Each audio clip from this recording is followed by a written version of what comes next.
கிறிஸ்தியேசுக்குள் மிகவும் பிரியமான சகோதர சகோதரிகளே, நம் யாவருக்கும் நம்முடைய சர்வ வல்லமையுள்ள யெகோவா தேவனுடைய கிருபையும் அவரது ஒரே குமாரனும் நம்முடைய ஆண்டவருமாகிய இயேசு கிறிஸ்துவினுடைய அன்பும் சமாதானம் நம்ம அனைவரோடும் கூட இருந்து நம்மை வழிநடத்துவதாக என்ற வாழ்த்துக்களை தெரிவித்துக் கொண்டு, இன்றைய நாளிலும் நாம் பார்க்கக்கூடிய ஒரு ஆவிக்குரிய பாடத்தின் தலைப்பு எ காவனன்ட் சாக்ரிஃபைஸ், உடன்படிக்கையின் பலி அப்படிங்கிற தலைப்பில் இன்றைக்கி நம்ம பார்க்க போகிறோம்.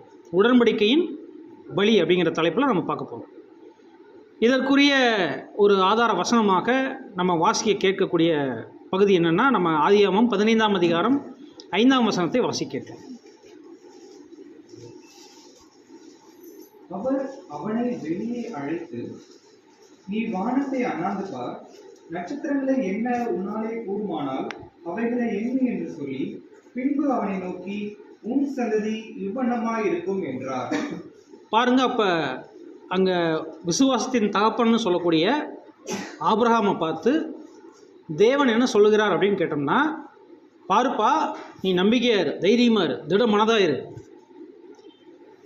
வானத்து நட்சத்திரங்களை கவனிச்சுப்பாரு. ஸோ அந்த மாதிரி நான் உங்களை என்ன பண்ண போகிறேன், அங்கே பெருக பண்ண போகிறேன் உன்னுடைய சந்ததியை அப்படின்னு அங்கே தேவன் என்ன பண்ணுறாரு, ஆபிரகாமுக்கு அங்கே ஒரு வாக்குத்தத்தத்தை கொடுக்குறாரு. பாருங்க, அப்படின்னா இந்த வாக்குத்தத்தம் எதற்காக அப்படின்னு கேட்டோம்னா, தேவன் ஒரு வாக்களிக்கப்பட்ட வித்து, அந்த வித்துக்காக வாக்கு கொடுத்துருக்கிறார். கொடுத்த வாக்குக்காக நம்பிக்கையோடு அவர் காத்திருக்கணும். யாருங்க? ஆபிரகாம். தேவன் கொடுத்த வாக்குறுதிக்காக நம்பிக்கையோட யார் தான் காத்திருக்கணும்? ஆபிரகாம். அப்படின்னா அவருடைய எதிர்பார்ப்பு முழுசா தேவன் இப்ப தருவாரா அப்புறம் தருவாரான்னு யார் தான் நம்பி இருக்கணும்? ஆபிரகாம் தான் நம்பி இருக்கணும். தேவன் எப்போ வேணாலும் கொடுப்பாரு. அவர் சொல்லிட்டாரு, ஆனால் எந்த டேட்லேன்னு சொல்லிட்டாரா? நீ வா, நான் உனக்கு தர்றேன் அப்படின்னு சொல்லிட்டாரு. ஸோ சொன்னவரை ஏமாற்ற மாட்டார். ஆனால் நல்லா கவனித்து பாருங்கள், நீங்கள் இன்னும் யோசிச்சு பார்த்தீங்கன்னா, ஆபிரகாம் யாருன்னு கேட்டிங்கன்னா, அவருடைய குடும்பத்தினுடைய பின்னணி என்னன்னு கேட்டிங்கன்னா, அவர் ஒரு சிலை வழிபாடு செய்கிறவர், சிலையெல்லாம் செய்யக்கூடியவர். அவங்க குடும்பம் தேராகலாம் பார்த்தீங்கன்னா எப்படிப்பட்டவர். ஆனால் இந்த ஆபிரகாமுக்கு மட்டும் தேவன் என்ன பண்ணிட்டார் அப்படின்னு கேட்டோம்னா, நான் தான் உன்னுடைய தேவன், நான் சொல்கிற இடத்துக்கு கிளம்பி வா அப்படின்னு சொல்லிட்டார். ஆபிரகாமுக்கு குழந்தை இல்லை, நம்ம எல்லாத்துக்கும் தெரியும். இப்போ ஆபிரகாமுக்கு குழந்தை இல்லைன்னா, நம்மளுக்கு குழந்தை இல்லைன்னா நம்மளுக்கு என்ன ஆகும்? முதல்ல கோபம் வருமா வராதா? வெக்ஸாகுமா இல்லைங்களா? சே, ஏன்டா வாழ்கிறோம் சொல்லுமா இல்லைங்களா? அப்போ இதன் மேலேயாவது ஒரு பிடிப்பு இருக்குமா? வாழ்கிறதுக்கே எப்படி இருக்கும், நம்ம ஒரு அர்த்தம் இல்லாத நிலைமை. ஆனால் இங்கே ஆபிரகாம்கிட்ட சொல்கிறாரு, நான் உன்னுடைய தேவையை நிறைவேற்றுறேன், உனக்கு ஒரு பெரிய சந்ததியை உண்டாக்குறேன். நீ நினைக்கிற மாதிரி 1-2 இல்லை, எக்கச்சக்கமான குழந்தைகள் உனக்கு சந்ததி, பெரிய சந்ததி. நீ வேணா எண்ணிப்பார், நீ எதிர்பார்க்கிறத விட உன்னால் என்ன முடிஞ்சா என்னைக்கு அந்த அளவுக்கு உன்னுடைய சந்ததியை பெருக பண்ணுறேன்னு நாங்கள் சொல்லிட்டார். பாருங்க, அந்த ஒரு வாக்குறுதிக்காக நம்பி வர்றார். யாருன்னு கேட்டால் ஆபிரகாம். இப்போ இந்த நம்பிக்கையில் முழுசாக நம்புறாரா கம்மியாக நம்புறாரான்னு டெஸ்ட் வைக்கணுமா? அதுக்கு ஆபிரகாமுக்கு அங்கே டெஸ்ட் நடக்குது. அன்புக்குரிய சகோதர சகோதரிகளே, அதுலேயும் நீங்கள் நல்லா கவனித்து பாருங்கள். இப்போ தேவன் கொடுத்த வாக்குறுதியை ஆபிரகாம் சரியாக புரிஞ்சிருக்கணும். என்ன புரிஞ்சிருக்கணும்? நான் உனக்கு வாக்களிக்கிற தேசத்துக்கு நீ வந்தாதான் உனக்கு என்னது?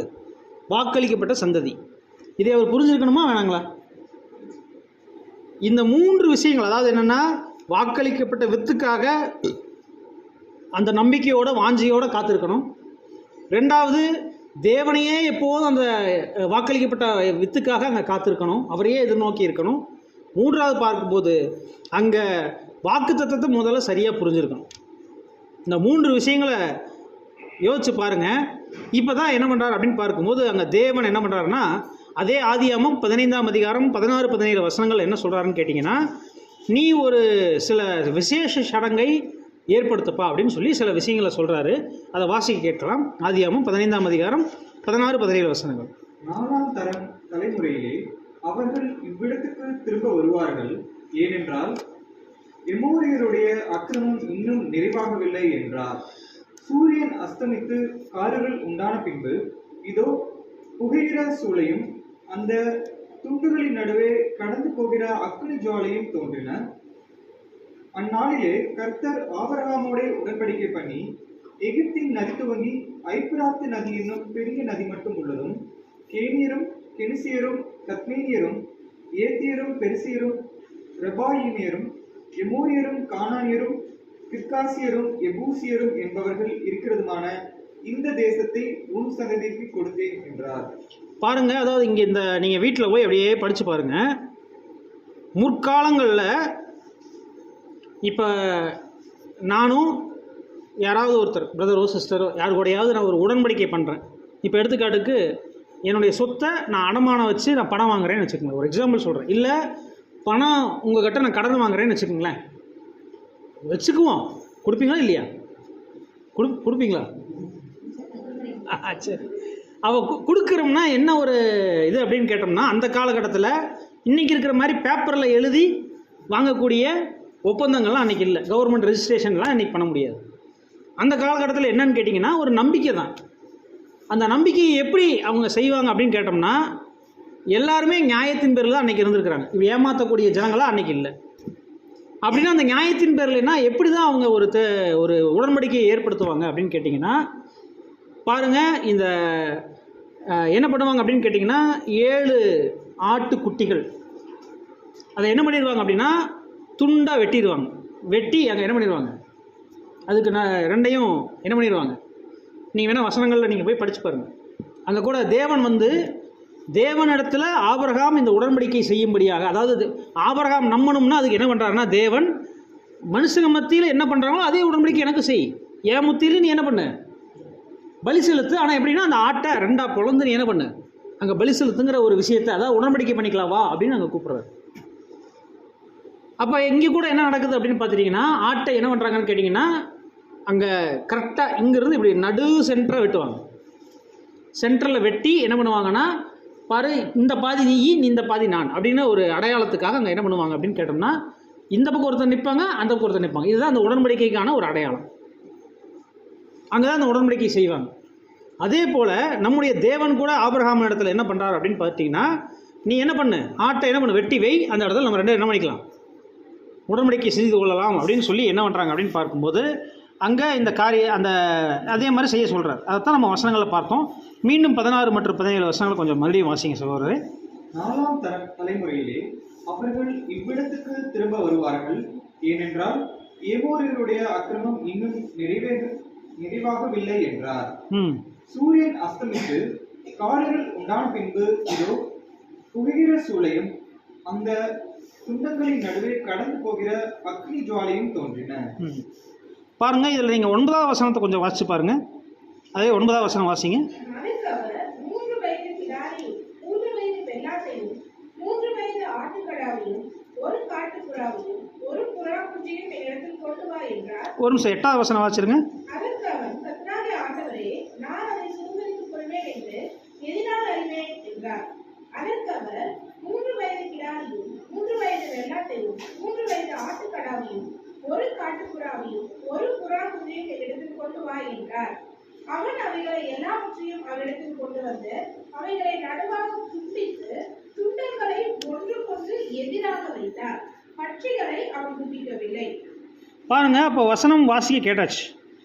அப்போ இந்த 8லேருந்து பார்த்தீங்கன்னா அங்கே 11ஆம் வசனம் வரை நம்ம வாசிக்கும் போது என்ன பண்ணுறாருன்னா, தேவனே நீங்கள் சொல்கிறீங்க இப்படியே பார்ப்பா, உனக்கு சந்ததியை பெருக பண்ணுவேன்னு சொல்லிட்டீங்க.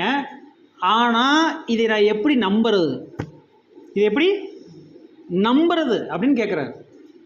அதுக்கு தான் சொல்கிறாரு, சரிப்பா உனக்கு நம்பிக்கை வேணுமா, நானும் நீ எப்படி மனுஷங்க மத்தியில் எப்படி நீ உடன்படிக்கை பண்ணுவியோ அதே மாதிரியே உடன்படிக்கை பண்ணலாம். நீ என்ன பண்ணு, 3 வயது 3 கிடாரிகள் 3 வெள்ளாட்டு கிடாக்கள். நீங்கள் உடனே எப்படி புரிஞ்சுக்கணும், 3 வயசுள்ள ஒரு கிடாரியை பிடிக்கணுமா அப்படின்னு நம்ம யோசிக்க வேண்டாம்.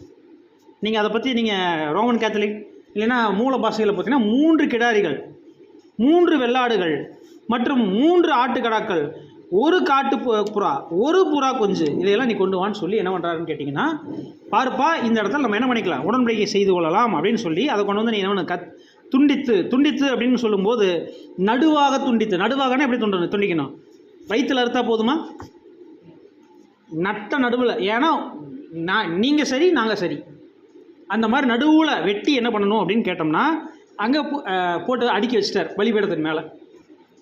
பலிபீடத்தின் மேலே அடுக்கி வச்சுட்டாரு, உட்கார்ந்துருக்கிறாரு. என்ன ஆகுது, தேவன் வரவே இல்லை. மற்ற பறவைகள்லாம் வந்து இப்போ என்ன ஆகுது, கழுகுகள்லாம் வந்து என்ன பண்ணும், அந்த விலங்கினங்கள் மேலே சாப்பிட்றதுக்கு வருது இறங்குது. இவர் என்ன பண்ணுறாரு, குச்சி வச்சுட்டு போ போ அப்படின்னு துரத்தி விடுறாரு. அப்படி தானே வசனம் இருக்குது, துரத்தி விடுறாரு. சாயங்காலம் சூரியன் அஸ்தமிக்கும் போது அப்படின்னு 12வது வசனம், ஆபிரகாமுக்கு அயர்ந்த நித்திரை வந்தது. அப்படின்னா என்ன ஆச்சுங்க, அயர்ந்த நித்திரைன்னா என்ன சொல்லலாம், உட்கார்ந்து டயர்டாகி கண்ணு சொக்குது. ஏன்னா பயங்கர மாதிரி இங்கே வசனம் இல்லை, அதாவது அயர்ந்த நித்திரை வந்ததுன்னா பயங்கர தூக்கம் வருது. திகிலும் காரிலும் அவனை மூடிக்கொண்டதுன்னா, இப்போ நீங்கள் யோசிச்சு பாருங்கள், சாயங்காலம் ஆயிடுச்சு, இப்போ மதியானத்துலேருந்து உட்காந்து பறவைகளெல்லாம் துரத்தி விட்டுட்டே இருந்து ஒரு இடத்துல டயர்டாகி இப்போ சாயங்காலம் ஆச்சுன்னா என்ன ஆயிடுச்சுங்க, பயம் வந்துருச்சு. இருட்டாகணும், இப்போ என்ன ஆகும், பயம் வந்துருச்சு பாருங்க. அப்போ தான் தேவன் என்ன பண்ணுறார் அப்படின்னு பார்க்கும்போது, அங்கே நீ இந்த மாதிரி அரிய கடவாயின்னு சொல்லி என்ன பண்ணுறாரு அப்படின்னு பார்க்கும்போது, அங்கே என்ன பண்ணுறாரு அப்படின்னு பார்க்கும்போது, நீ அவருக்கு சில ஆசீர்வாதங்களை கொடுத்துட்டு அந்த இடத்துல என்ன பண்ணுறாரு அப்படின்னு பார்க்கும்போது, இப்போ நம்ம வசனம் வாட்சம் பார்த்தீங்களா, 17வது வசனம், இதோ புகையிற சூளையும் அந்த துண்டங்களின் நடுவே கடந்து போகிற அக்கினி ஜுவாலையும் தோன்றின அப்படின்னா, இப்போ தேவன் அங்கே உடன்படிக்கை செய்தார் அப்படிங்கிறதான் பார்க்குறோம். சரி, பைபிளில் முதல்ல உடன்படிக்கை செய்த இடம்னா இந்த இடம் தான். ஏன் சார், அப்போனா காயின் ஆபேல்லாம் என்ன பண்ணாங்க, தேவன்கிட்ட போய் பலி செலுத்தினாங்க, உடன்படிக்கை இல்லை, பலி செலுத்தினாங்க. ஆனால் இங்கே உடன்படிக்கை அப்படிங்கிற ஒரு விஷயத்தை பற்றி பேசும்போது தேவனுக்கும் மனுஷனுக்கும் நடுவில் நடக்கக்கூடிய ஒரு பாண்டிங், நீ இப்படி செஞ்சால் நான் உனக்கு இப்படி செய்வேன் அப்படிங்கிற ஒரு பாண்டிங், நான் இப்படி உனக்கு கண்டிப்பாக செய்வேங்கிறதுக்கு நம்ம பாஷையில் சொல்கிறோம்ல, நான் வந்து உண்மையாக சொல்கிறேன், ப்ராமிஸாக சொல்கிறேன், தமிழில் சத்தியமாக சொல்கிறேன், கண்டிப்பாக நான் இதை நிறைவேற்றுவேன் அப்படின்னு நம்ம சொல்கிறோமா இல்லைங்களா. அந்த மாதிரி ஒரு அடையாளம் தான் என்ன அப்படின்னு கேட்டோம்னா, சத்தியமாக சொல்கிறேன்னு சொல்லக்கூடாது, இருந்தாலும் நம்ம இந்த மாதிரி நம்ம பாஷைகளில் நம்ம பயன்படுத்துகிறோமா இல்லைங்களா, அந்த மாதிரி ஒரு விஷயந்தான் என்னன்னு நம்ம பார்க்குறோம் அப்படின்னு கேட்டோம்னா, பாருங்கள் இங்கே இந்த ஆட்டுக்கடாக்கள், புறா மற்றும் புறா குஞ்சு இவைகளெல்லாம் வெட்டி என்ன பண்ணுறாங்க அப்படின்னு பார்க்கும்போது, அங்கே தேவனுக்கும் மனுஷனுக்கும் இடையில் அங்கே பலியாக அங்கே செய்யக்கூடிய காரியமாக நம்ம பார்க்கிறோம். அன்புக்குரிய சகோதர சகோதரிகளே, சரி, அப்போ இந்த உடன்படிக்கையை உறுதி செய்ய தேவனுக்கும் அவருடைய வேலைக்காரனுக்கும் நடுவே மிருகங்கள் அங்கே பிளக்கப்பட்ட நிலையில் அப்படிங்கிற விஷயம் நம்ம பார்க்கும்போது, அப்போ மிருகம் அப்படிங்கிற விஷயம் என்ன அப்படின்னு கேட்டோம்னா, ரத்தம் சிந்துதல் இல்லாமல் பாவ மன்னிப்பு இல்லை. நீங்கள் ஏன் முதல் காயினுடைய பலியை தேவன் ஏற்றுக்கலை அப்படின்னா, தாயினுடைய மனசு சரியில்லை. ரெண்டாவது விஷயம், ஆபேல் தேவனுடைய சிந்தத்தை உணர்ந்திருந்தான். அதாவது என்னென்னா, ரத்தம் சிந்துதல் இல்லாமல் பாவம் மன்னிப்பில்லைங்கிறத ஆபேல் உணர்ந்து இப்போ என்ன பண்ணுறார், ரத்தம் சிந்தக்கூடிய ஒரு பலியை அங்கே ஏழுக்கும் போது தான் அங்கே என்ன பண்ணப்படுது அப்படின்னா, தேவ சித்தம் அங்கே ஆபேலினுடைய காணிக்கையை ஏற்றுக்கொண்டது அப்படிங்கிறத நம்ம பார்க்குறோம். அன்புக்குரிய சகோதர சகோதரிகளே, அப்படியானால் இன்னைக்கு நாம் கூட ஒரு தேவனோடு ஒரு நல் மனசாட்சியின் உடன்படிக்கை செய்ய போகிறோம். என்ன உடன்படிக்கை? ஆபிரகாம் பிதாவாகிய தேவனோட செய்து கொண்ட அந்த விசுவாசத்துக்கு ஏற்ற ஒரு உடன்படிக்கை. அந்த உடன்படிக்கைக்குள்ளே இப்போ யாரெல்லாம் வந்துட்டாங்க? நம்மளும் வரப்போகிறோம், வந்துட்டோம். என்ன உடன்படிக்கை?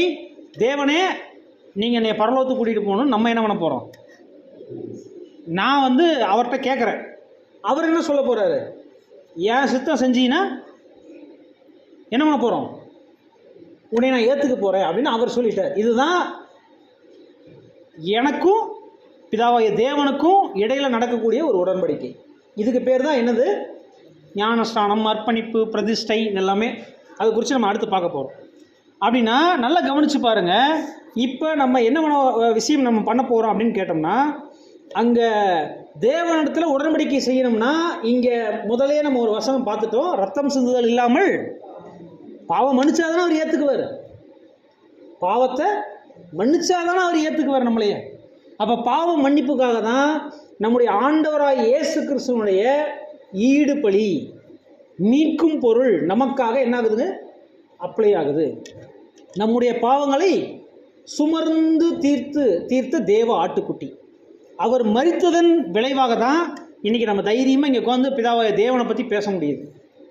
நீங்கள் யோசிச்சு பாருங்கள், இஸ்ரேல் ஜனங்கள்கிட்ட போய் உங்கள் அப்பா பேர் என்ன, பிதாவுடைய பேர் என்னன்னு கேட்டிங்கன்னா என்ன பண்ணிடுவாங்க, அடிச்சிடுவாங்க. ஏன்னா அந்தளவு அவங்க பயபக்தியாக இருக்கிறாங்க. அவங்களுக்கு கூட தேவனுடைய சித்தம் கிடைக்கல. ஆனால் இன்றைக்கி நமக்கு தேவனுடைய சித்தம் அங்கே தேவனால் கொடுக்கப்படுதுன்னா அதற்கு காரணம் என்னென்னா நம்முடைய ஆண்டவராக இயேசு கிறிஸ்துவனுடைய பலியின் புண்ணியங்கள். அந்த பலியின் புண்ணியங்கள் மூலமாக தான் இன்றைக்கி பிதாவாகிய தேவனோட தொடர்பு கொள்வதற்கான வாய்ப்பு நமக்கு கிடைக்கிறது அப்படிங்கிறத நம்ம புரிந்து கொள்ளலாம். அன்புக்குரிய சகோதர சகோதரிகளே, அப்படின்னா இப்போ நம்ம கவனிக்கலாம், இப்போ பிதாவாகிய தேவனோடு தொடர்பு கொள்வதற்கு ஆண்டவராக இயேசு கிறிஸ்து ஆல்ரெடி பலி செலுத்தியாச்சு. இப்போ ஆபிரகாமுடைய இடத்துல யார் தான் வந்து நிற்கணும், இங்கே யார் பாப்டிசம் எடுக்க போகிறீங்களோ அவங்க போய் நிற்கணும். பேப்டிசம் எடுக்க போய் நிற்கணும்னா நம்ம ஒரு 3 விஷயத்தை நம்ம சொன்னோம். முதல்லையே பாடத்தினுடைய துவக்கத்திலேயே நம்ம 3 விஷயங்கள் சொன்னோம். யாரை பற்றி, ஆபிரகாம் பற்றி சொல்லும்போது வாக்களிக்கப்பட்ட வித்துக்காக வாஞ்சையோடு காத்திருக்கிறது ஆபிரகாம். 2வது விஷயம் என்னென்னா தன்னுடைய எதிர்பார்ப்புக்காக தேவனையே நம்பி இருக்கணும். 3வது விஷயம் என்னென்னா தேவன் என்ன வாக்குத்தத்தம் கொடுத்துருக்காருங்கிறத முதல்ல தெளிவாக புரிஞ்சுருக்கணும். இந்த 3 விஷயங்களும் தெளிவாக இருந்தால் தான் அந்த உடன்படிக்கை அங்கீகரிக்கப்பட்ட உடன்படிக்கையாக இருக்கும். தேவனால் அக்செப்ட் பண்ணப்பட்ட ஏற்றுக்கொள்ளப்பட்ட ஒரு உடன்படிக்கையாக இருக்கும். இப்போ எடுத்துக்காட்டுக்கு தேவன் கையை நீட்டிகிட்டே இருக்கிறாரு, நீங்கள் கையை மடக்கி வச்சுருந்தீங்கன்னா அந்த உடன்படிக்கை செல்லுமா? நான் கேட்குற கேள்வி புரியுதா இல்லைங்க? தேவன் மேலேருந்து கையை நீட்டுறாரு, பா ஓகேப்பா உன்னை ஏற்றுக்கிறதுக்கு நான் தயார்னு சொல்கிறாரு. இங்கே கீழே இருந்து நம்ம கையை நீட்டாமல் எனக்கு இவ்வளோ தான் தூக்க முடியும், நீங்கள் வேணால் கையை கொடுங்கன்னு நம்ம இப்படியே நின்று இருந்தோம்னா இப்படி தூக்கணுமா இல்லை இப்படி தூக்கணுங்களா? இப்போ யோசிச்சு பாருங்கள். அப்போ தேவனோடு செய்து கொண்ட அந்த உடன்படிக்கைக்காக முதல் விஷயம், நான் மறுபடியும் அந்த 3 விஷயங்களை வாசிக்கிறேன். அதாவது என்ன, வாஞ்சையோடு அவருடைய வாக்குத்தத்தத்துக்காக காத்திருக்கணும். அதற்கு தயாரா ஞானஸ்நானம் எடுக்கிறவங்க. 2வது விஷயம், தேவனையே எப்போதும் அவர் தான் வாக்குத்தத்தம் கொடுத்துருக்கார், அதை நிறைவேற்றுவார்னு நம்பக்கூடிய நம்பிக்கை நம்ம இடத்துல இருக்குதா அப்படிங்கிற 2வது விஷயத்தை கவனிக்கணும். 3வது என்னென்னா வாக்குத்தத்தத்தை முதல்ல சரியாக புரிஞ்சுக்கணும். அது என்ன பேர் வாக்குத்தத்தம் அப்படின்னு சொன்னால் பாருங்க, இன்றைக்கி நம்ம 53 வகுப்புகள் இல்லை பேசிக்கான சில பாடங்கள்லாம் கேட்டிருப்போம். தேவன் எப்படிப்பட்டவர்னு தெரிஞ்சுக்கிறதுக்காக தான் நம்ம இந்த 53 பாடங்கள் தெரிஞ்சுக்கிட்டோம். கரெக்டாக இல்லைங்களா? தேவன், அவருடைய குமாரன், அவருடைய திட்டம் எப்படிப்பட்டதுங்கிறத தெரிஞ்சுக்கிறதுக்காக தான் நம்ம பாடங்கள்லாம் கேட்டிருக்கிறோம். அப்போ இந்த பாடங்கள் கேட்டதன் மூலமாக நாம் என்ன பண்ணணும் அப்படின்னு நம்மங்கிறத நம்ம முடிவு பண்ணணும். என்னென்னா, நான் தேவன் எனக்காக இவ்வளவு விஷயங்கள் செஞ்சுருக்கிறாரு, எனக்காக தன்னுடைய குமாரனை கொடுத்து மீட்டு இருக்கிறாரு. இந்த மீட்பை பெற்றுக்கொள்கிறதுக்காக நான் என்ன பண்ணணும், என்னை நான் அர்ப்பணிக்கணும். அர்ப்பணிப்பின் சிந்தை எனக்கு அவசியம். சும்மா நானும் போய் அப்பா சொல்கிறாரு, இல்லைன்னா பிரதர் சொல்கிறாரு, இல்லை எங்கள் வீட்டில் ப்ரேயர் நடத்துகிறாங்க, இல்லை மற்ற சகோதரர்கள்லாம் வர்றாங்க, நானும் அந்த மாதிரி செய்யணும் அப்படிங்கிற ஒரு காரியத்துக்காக தயவுசெய்து என்ன பண்ண வேண்டாம், செஞ்சிட வேண்டாம். எதையும் நீங்கள் செய்ய வேண்டாம். ஏன்னா நிறைய பேருடைய அர்ப்பணிப்பு உண்மையான அர்ப்பணிப்பாகவும் இருக்குது, தேவனால் அங்கீகரியாத அர்ப்பணிப்பும் நிறைய இருக்குது. ஒருவேளை கூட்டம் கூட்டுறதுக்காக எங்கள் சபையிலேயே ஒரு 50 பேர் இருக்கிறோம் பிரதர் அப்படின்னு சொல்கிறதுக்காக ஒருவேளை நம்ம என்ன பண்ணிட வேண்டாம், தயவு செஞ்சு நீங்கள் என்ன பண்ணிட வேண்டாம். இந்த உடன்படிக்கை யாரோட செய்கிற உடன்படிக்கைனா, என்னுடைய மாம்சத்துக்காக இல்லை என்னுடைய உறவினர்களுக்காக நான் செய்யக்கூடிய ஒரு அர்ப்பணிப்பு இல்லை, தேவன் கூட வைக்கக்கூடிய ஒரு கான்டாக்ட். இந்த தேவன் கூட நீங்கள் கான்டாக்ட் வச்சிட்டிங்கன்னா உங்களுக்கு என்னென்ன நற்பலன்கள் அப்படின்னு கேட்டிங்கன்னா, அவருடைய பரிசுத்த ஆவி உங்களுக்கு கொடுத்துரும், தேவனுடைய ஆவி நம்மளுக்கு கிடச்சிரும், அவருடைய வழிநடத்தல் நமக்கு கிடச்சிரும், அவருடைய பாதுகாப்பு நம்மளுக்கு கிடைக்கும். நீங்கள் மற்றவர்கள் பார்வையில் ஒன்றும் இல்லாத ஜனங்களாக காணப்பட்டாலும் தேவனுடைய பார்வையில் எப்படிப்பட்டவங்களாக மாறிடுவீங்கன்னா, சொல்லுவாங்க VVVVIIP அப்படின்னு சொல்லுவாங்க. Very very very very very important person. ஏன்னா தேவனுடைய பார்வை இனிமேல் யார் மேலே வந்துடுனா, இதுவரையும் உங்களை ஒரு குழந்தை மாதிரி பார்ப்பார். இனிமேல் எப்படி பார்ப்பாருன்னா, என் புள்ள. நீங்கள் யோவான் 1:12 வாசிங்க. யோவான் 1:12 அவருடைய நாமத்தின் மேல் விசுவாசம் உள்ளவர்களாய் அவரை ஏற்றுக்கொண்டவர்கள் எத்தனை பேர்களோ அத்தனை பேர்களும் தேவனுடைய பிள்ளைகளாகும்படி அவர்களுக்கு அதிகாரம் கொடுத்தார். பாருங்க, அப்ப அதிகாரம் அவர் கொடுத்துட்டாரு. வாப்பா, நீ என் பையனை வர்றதுக்கு எனக்கு என்ன இருக்குங்க, விருப்பம் இருக்குப்பா, வாப்பா வாப்பா அப்படின்னு கூப்பிட்டுட்டாரு.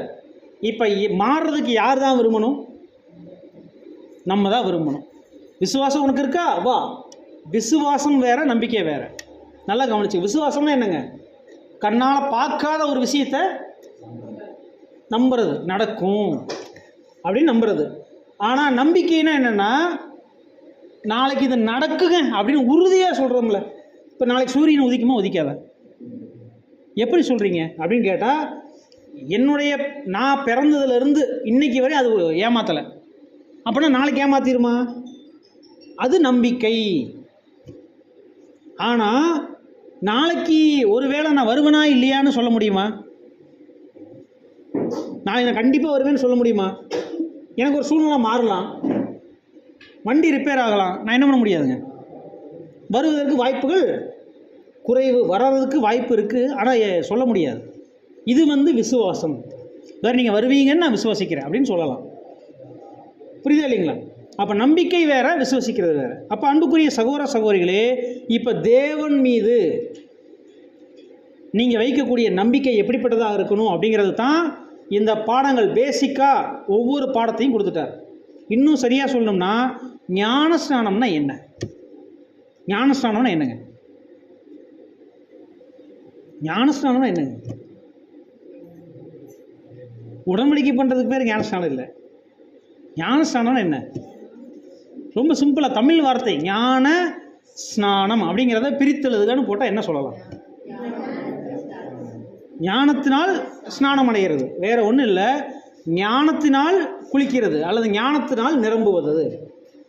ஞானத்தால் நிரம்புவது எந்த வகையான ஞானத்தினால் நிரம்புவதுன்னா, இது உலகத்தின் ஞானத்தை பற்றி பேசுகிற விஷயம் இல்லை. தேவனை பற்றியும் அவருடைய திட்டங்கள் பற்றியும் அவர் நம்ம கற்றுக் கொடுக்கக்கூடிய பாடங்கள் பற்றின ஞானத்தினால் நீங்கள் நிரம்பி இருந்தீங்கன்னா, நீங்கள் என்ன பண்ணுங்க, தண்ணீரினால் முழுக்க என்ன தெரியுங்களா, அது ஒரு அடையாளம் தான். அது ஒரு பாருங்க, இயேசு கிறிஸ்து என்ன பண்ணார் அப்படின்னு கேட்டிங்கன்னா, ஞானஸ்நானம் எடுக்கிறதுக்காக போனார். அவர் ஞானஸ்நானம் தேவையா? 30 வயசில் அவர் போய் ஞானஸ்நானம் எடுக்க போனார். அவர் பாவத்திலேயே பிறந்தார். பாருங்க, நீங்களும் நான் எப்படி பிறந்துட்டோம்? தாவீது சொல்றாரு, என்னன்னு சொல்றாரு? என் தாய் என்னை பாவத்திலே கற்பம் தரித்தாள் அப்படின்னு சொல்றாங்க. ஆனால் இயேசு கிறிஸ்து பாவத்திலே பிறந்தார். அவர் கன்னி மரியாள் இடத்துல பரிசுத்த ஆவியினால் உற்பவிக்கப்பட்டார் அப்படின்னு சொன்னோம்னா புரிந்து கொள்ளலாம். அவர் மாம்ச பாவத்தில் பிறக்கலை, மனிதனுடைய பாவத்திற்கு கீழாக அவர் பிறக்கலை. அப்படின்னா அவர் ஞானஸ்நானம் பண்ணணுமா? போய் அங்கே கேட்குறாரு யோவான் ஸ்நானகன். உடனே அப்படியே அங்கே போய், நான் உங்களுக்கு பண்ணுறதா, நீங்கள் எனக்கு பண்ண வேண்டியிருக்க, நான் உங்களுக்கு பண்ணுறதான்னு அப்படியே ஒரு மாதிரி விளவலத்து போகிறாரு. உடனே சொல்கிறாரு, எல்லா நீதியையும் நிறைவேற்றுவது நமக்கு ஏற்புடையதாக இருக்குது அப்படின்னு அங்கே ஆண்டவராக இயேசு கிறிஸ்து சொல்கிறார். சொன்ன உடனே அங்கே யோவான் ஸ்நானகன் என்ன பண்ணல, பரவாயில்லைங்க அப்படின்னு அங்கே என்ன பண்ணல, திரும்ப திரும்ப சொல்லலை. இயேசு கிறிஸ்து சொன்னதுக்கு ஒபே பண்ணி அங்கே ஞானஸ்நானம் கொடுக்கக்கூடிய வேலையை அங்கே செய்கிறாரு. அன்புக்குரிய சகோதர சகோதரிகளே, அப்படின்னா இங்கே ஞானஸ்நானம் அப்படிங்கிறது என்னன்னு கேட்டிங்கன்னா, தண்ணீரிலான ஒரு முழுக்குங்கிறது ஒரு அடையாளம். என்ன அடையாளம் பிரதர் அப்படின்னு கேட்டோம்னா, பாருங்கள், அங்கே ஆண்டவராக இயேசு கிறிஸ்து இருந்த நிலைமை என்ன நிலைமை? அவர் ஒரு பாவத்திலிருந்து தேவனுடைய ஊழியம் செய்வதற்காக எழுவதற்குரிய ஒரு ஜீவியத்துக்குள்ள நுழையிற ஒரு வாய்ப்பு. பாருங்க, இங்கே யோவான் ஸ்நானகன் ஸ்திரீகளில் பிறந்தவர்களே ஏன் பெஸ்ட்டு தெரியுங்களா? ஸ்திரீகளில் பிறந்தவங்களே ஏன் யோவான் ஸ்நானகன் பெஸ்ட்டு? அவர் எக்ஸாக்ட் நிழல் யாருக்குன்னா பிதாவாய தேவனுக்கு. நீங்கள் ஆபிரகாம் பிதாவாய தேவனுக்கு சில பாடங்களில் நல்லா இருப்பார். இன்னும் அநேக முற்பிதாக்கள் அங்கே தேவனுக்கு நல்லா இருந்திருப்பாங்க. ஆனால் நீங்கள் நல்லா கவனித்து பாருங்கள், எக்ஸ்பெஷலாக இவரை மாதிரி அடாப்டாக பொருந்தக்கூடிய ஆள் யாருன்னு கேட்டிங்கன்னா வேறு யாரும் இல்லை. பிதாவாகிய தேவன் மட்டும்தான் உயிர்த்தெழுதலை கொடுக்க முடியும். உயிர்த்து எழக்கூடிய ஒரு வாய்ப்பை தர முடியும். அந்த வாய்ப்பை யார் செய்கிறார் அப்படின்னு கேட்டிங்கன்னா, பிதாவாகிய தேவனுடைய நிழலாக இங்கே யோவான் ஸ்நானகன் செய்கிறார். யோவான் ஸ்நானகன் செய்கிறார் என்னன்னா, ஆண்டவராக இயேசு கிறிஸ்து இந்த பூமிக்கு மரித்த நிலைமைக்குள்ளே கடந்து போகிறார். அதுவரை அவங்க அப்பா அம்மா அவங்களுடைய குடும்பத்தை பார்க்கக்கூடிய வேலைகள் மற்ற எல்லா விஷயத்துலேயும் பிஸியாக இருந்தார். ஆனால் ஞானஸ்நானம் பெற்றுக்கொண்டதுக்கப்புறம் அவர் எப்போ வீட்டுக்கு போனார்? எப்பாவது தான் வீட்டுக்கு போனார். அவருடைய முழு நேர ஊழியமே என்னன்னு கேட்டிங்கன்னா, போய் பரலோக ராஜ்யத்தின் செய்திகளை மற்றவங்களுக்கு அறிவிக்கிறது. அப்போ அதற்கு ஆயத்தப்படுத்தணும்னா, தேவனுடைய வேலைகளை செய்யறதுக்கு ஆயத்தப்படக்கூடிய ஒரு நிகழ்வு எங்கே நடக்குதுன்னா, ஞானஸ்நானம் பண்ணுற இடத்துல. அப்போ அங்கே என்ன நடக்குது அப்படின்னா, தண்ணீர் அப்படின்னு சொன்னால் அது என்ன அப்படின்னு கேட்டோம்னா, ரெண்டு விஷயத்தை அடையாளப்படுத்துது. முதலாவது விஷயம் நமக்கு சத்தியத்தையும் அடையாளப்படுத்துது. கொந்தளிக்கிற ஜனங்கள் அது வந்து கடலுக்கு அடையாளமாக இருக்குது. இந்த இடத்துல தண்ணீர் எதற்கு அடையாளமாக இருக்குன்னா, சுத்திகரிப்பினுடைய சத்தியத்திற்கு அடையாளமாக இருக்குது. நீங்கள் பழைய ஏற்பாட்டில் ஆசரிப்பு கூடாரத்தில் பார்த்துட்டிங்கன்னா தண்ணீர் தொட்டி இருக்கும். அதுகளில் போய் அந்த ஆசாரியர்கள் என்ன பண்ணணும்? கைகளையும் கால்களையும் முகத்தையும் என்ன பண்ணணும்? கழுவிட்டு தான், சுத்திகரிச்சுட்டு தான் என்ன பண்ணணும்? ஆசரிப்பு ஊழியம் செய்கிறதுக்கு எங்கே போகணும்? பரிசுத்த ஸ்தலத்துக்குள்ளே உள்ளே போகணும். ஒரு வேளை நீங்கள் அப்படி சுத்திகரிக்காமல் போயிட்டீங்கன்னா ஒரு வேளை மரணம் அடைகிற கூட வாய்ப்பு இருக்குது. ஏன்னா சுத்திகரிக்காமல் போகும்போது அவங்களுக்குள்ள பாவத்தினால அவங்க மரணம் அடைகிறதுக்கு வாய்ப்பு இருக்குது. அப்போ சுத்திகரிச்சுட்டு போனோம்னா தண்ணி எதற்கு அடையாளமாக இருக்குங்க? சத்தியம். சத்தியத்தினால கழுவப்படக்கூடிய ஒரு நிகழ்வு. அப்படின்னா இப்போ இங்கே ஆண்டவராக இயேசு கிறிஸ்து கூட என்ன பண்ணுறாருன்னா, தன்னுடைய பழைய மனுஷன் அங்கே மரிக்கிறதுக்கு அடையாளமான அந்த தண்ணீருக்குள்ளான மூழ்குதல்.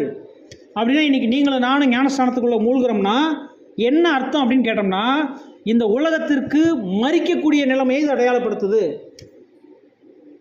வேறு அப்படின்னா ஞானஸ்தானம் கொடுக்குறவங்கெல்லாம் பிதாவை தேவனுக்கு அடையாளமா அப்படின்னு கேட்டால் அப்படியே வச்சுக்கலாம். இன்னொரு விதமாக வச்சுக்கலாம். என்னன்னு கேட்டிங்கன்னா, செத்து போனவங்களை அடக்கம் பண்ணுறவங்க என்ன சொல்லலாம்? செத்து போனவங்களை அடக்கம் பண்ணுறவங்க என்ன பண்ணுவாங்க? அவங்க தான் தூக்கி கொண்டு உள்ளே போடுவாங்க. அதற்கு அவங்க அடையாளமாக இருக்காங்க. உடனே ஞானஸ்தானம் கொடுத்தா அவங்க பெரிய ஆள் அப்படின்னு நம்ம நினச்சிட வேண்டாம். தேவன் தான் இங்கே ஞானஸ்தானம் கொடுக்குறாரே ஒழிய அங்கே நிற்கிறவங்க எல்லாம் வெறும் கருவிகள் தான். அப்படின்னா நல்லா கவனித்து பாருங்கள். சிலர்லாம் சொல்லுவாங்க, எனக்கு இந்த பிரதர் தான் ஞானஸ்தானம் கொடுத்தாரு, இவர் கொடுத்தா நல்லாயிருக்கும் அப்படின்னு நம்ம நினைப்போம். ஆனால் நீங்கள் தயவு செஞ்சு நினச்சிக்கங்க, மனுஷங்க யார் நிற்கிறாங்க நிற்கலைங்கிறது அவங்களால கை மட்டும்தான் வைக்க முடியும். உங்களை ஆசீர்வதிக்கிறதும் உடன்படிக்கை பண்ணுறதும் யாருனால மட்டும்தான் முடியும்? சர்வ வல்லமையுள்ள பிதாவாய தேவனால் மட்டும்தான் முடியும். அப்போ பிதாவாய தேவன் வந்து உங்களை முக்கி மீண்டும் உயிர்த்தெழ வைக்கக்கூடிய வாய்ப்பு யாருக்கு மட்டும்தான் முடியும்?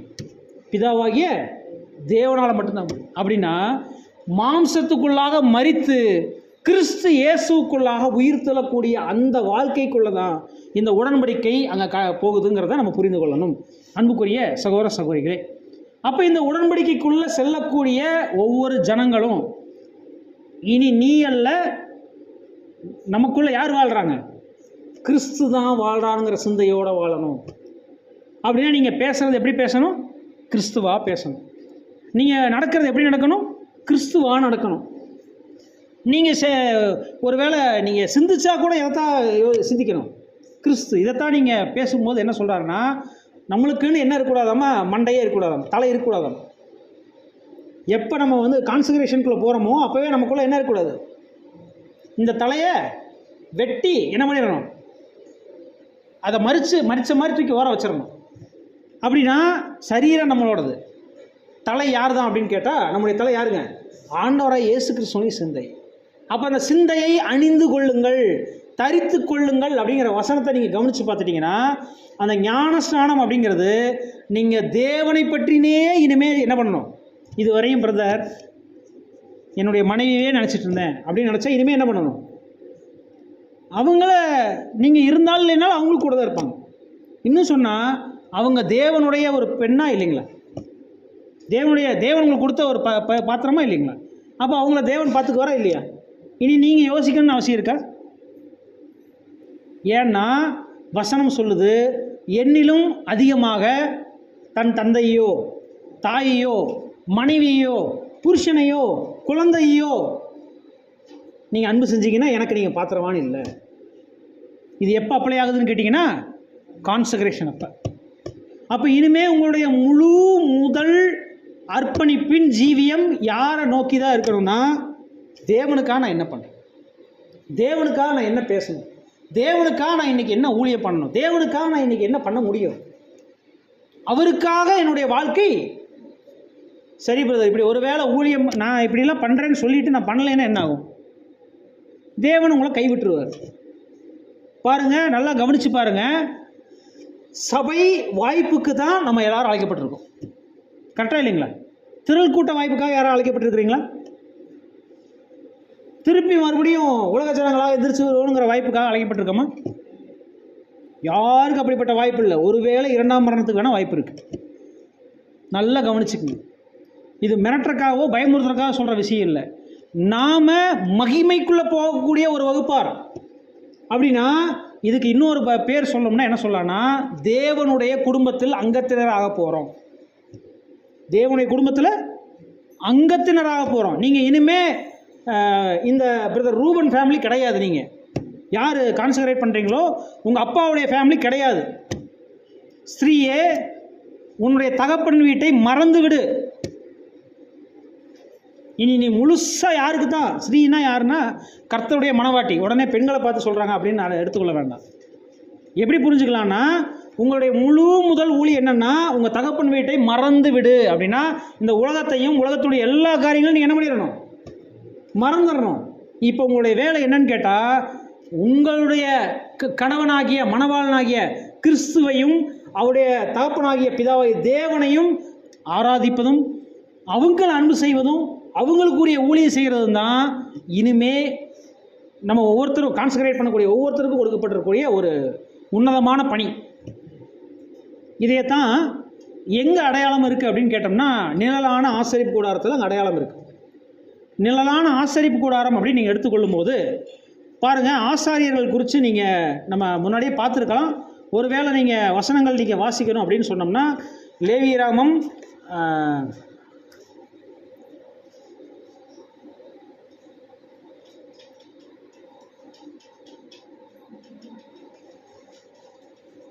8ஆம் அதிகாரம் 33ஆம் வசனத்தை வாசிக்க கேட்கலாம். பிரதிஷ்டையின் நாட்கள் நிறைவேறும் வரைக்கும் 7 நாள் ஆசரிப்பு கூடார வாசலை விட்டு புறப்படாதிருங்கள். 7 நாள் அளவும் நீங்கள் பிரதிஷ்டைப்படுத்தப்படுவீர்கள். பாருங்கள், இந்த வசனத்தை நம்ம ஒருவேளை ஆல்ரெடி டிஸ்கஸ் பண்ணியிருக்கிறோம். நம்மலாம் ஒருவேளை மறுபடியும் கூட நான் உங்களுக்கு இதை பற்றி மறுபடியும் சொல்கிறேன். பிரதிஷ்டையின் நாட்கள் அப்படிங்கிறது எத்தனை நாள் அப்படின்னு கேட்டோம்னா, அதிலேயே கொடுக்கப்பட்டிருக்கு 7 நாள் அளவும் அப்படின்னு சொல்லப்பட்டிருக்கு. 7 நாள் அப்படின்னு சொன்னால் 7 அப்படிங்கிறது எதை குறிக்குதுங்க? ஒரு பரிபூர்ணமான எண். அப்போ பரிபூர்ணமான எண் எப்போ ஸ்டார்ட் ஆகுது, எப்போ முடியுதுன்னா, பெந்தகோஸ்தே நாள்லேயே ஸ்டார்ட் ஆயிடுச்சு. அன்னையிலிருந்து ஆசாரியர்களாக மாற்றக்கூடிய அந்த அபிஷேகம் பிரதிஷ்டை நாட்கள் ஸ்டார்ட் ஆயிடுச்சு. எப்போ முடிவுக்கு வருதுன்னு கேட்டோம்னா, இந்த உலகத்தின் முடிகிற வரையும். இந்த உலகம்னா 2ஆம் உலகத்தினுடைய அல்லது இன்னும் சுவிசேஷ யுகத்தினுடைய கடைசி கால வரையும். ஏன்னா அறுப்பு உலகத்தின் முடிவு. அது வரையும் இந்த பிரதிஷ்டையின் நாட்கள். ஏன் முதல் பிரதிஷ்டையின் நாட்கள்னால், நம்ம ஒவ்வொரு நாளும் பிரதிஷ்டை பண்ணிக்கொண்டே இருக்கணும். அந்த பிரதிஷ்டை நாட்கள் முழுவதும் நம்ம எங்கே தான் வாழணும்னு இந்த வசனம் சொல்லுது அப்படின்னா, அந்த வசனத்தை நீங்கள் நல்லா கவனித்து பாருங்கள். ஆசரிப்பு கூடார வாசலை விட்டு புறப்படாதிருங்கள். அப்படின்னா நீங்கள் எங்கே தான் தங்கி இருக்கணும்? நீங்கள் உள்ளே வந்துட்டீங்கன்னா வெளியில் போகக்கூடாது. இந்த உலகத்தின் ஆசாபாசத்துக்கு நீங்கள் அடிமையாகாதிருங்கள். அப்படின்னா நீங்கள் ஆசரிப்பு கூடாரத்தில் என்ன தான் வேலை செய்யணும்? தேவனுக்கு பணி செய்யக்கூடிய வேலையை மாத்திரம்தான் செய்யணும். வேறு அப்போனா நான் வேலைக்கு போக வேண்டாமா, குடும்பத்தை பார்க்க வேண்டாமானா கண்டிப்பாக நம்ம செஞ்சுதான் ஆகும் இந்த உலகத்தில். ஆனால் அதுவே ப்ரையாரிட்டியாக இருக்கக்கூடாது. இப்போ பணம், கார், இல்லை என்னுடைய இன்னும் மற்றவங்க பார்வையில் நான் இன்னும் பெரியவங்களாக மதிக்கப்படணும், அந்த இது உலகத்தில் எல்லாருமே அப்படி தான் இருக்கிறாங்க. உலகத்தில் எல்லாருமே அப்படி தான் இருக்கிறாங்க. பாருங்கள், அப்படி ஒரு வேளை நம்ம வாழ்ந்தோம்னா நம்ம தேவனுக்கு பிரியமாக இருக்க முடியாது. நீங்கள் மத்தேயு யோவான் 6ஆம் அதிகாரம் 24ஆம் வசனம் நீங்கள் எடுத்து பார்த்தீங்கன்னா, 2 எஜமான்களுக்கு ஊழியம் செய்ய ஒருத்தராலும் முடியாதுங்கிறார், ஒருத்தராலும் கூடாதுங்கிற வார்த்தை இருக்குது. அப்போ 2 எஜமானா யார்? சாத்தானா அப்படின்னு கேட்டால் இல்லை. அந்த வசனம் என்ன சொல்லுதுன்னு கேட்டிங்கன்னா, தேவனுக்கும் உலகப் பொருளுக்கு ஊழியம் செய்ய ஒருத்தராலையும் முடியாது. ஒன்று நீங்கள் தேவனுக்கு உண்மையாக இருக்கணும், இல்லைன்னா உலகப் பொருளுக்கு உண்மையாக இருக்கணும். அப்படின்னா பிரதர் அப்போ உலகப் பொருளுக்காக நான் போகக்கூடாதானா? போகக்கூடாதுன்னு நீங்கள் சொல்ல வரல. நீங்கள் உழைத்து சாப்பிடுங்கன்னு தான் அப்போஸ்தலர் பவுலே அங்கே 2 தெசலோனிக்கேயர் 3ஆம் அதிகாரம் 6, 7, 8 வசனங்கள் அங்கே சொல்கிறார். உழைக்க மனமில்லாதவன் உண்ணலாகாதுங்கிறார். அப்போ உழைக்கணும். ஆனால் அதையவே நம்ம என்ன பண்ணிடக்கூடாதுங்க. எப்போ பார்த்தாலும் இப்போ நீங்கள் யோசிச்சு பாருங்கள், சிலர்லாம் பாருங்கள் அதே மைண்ட்லேயே இருப்பாங்க.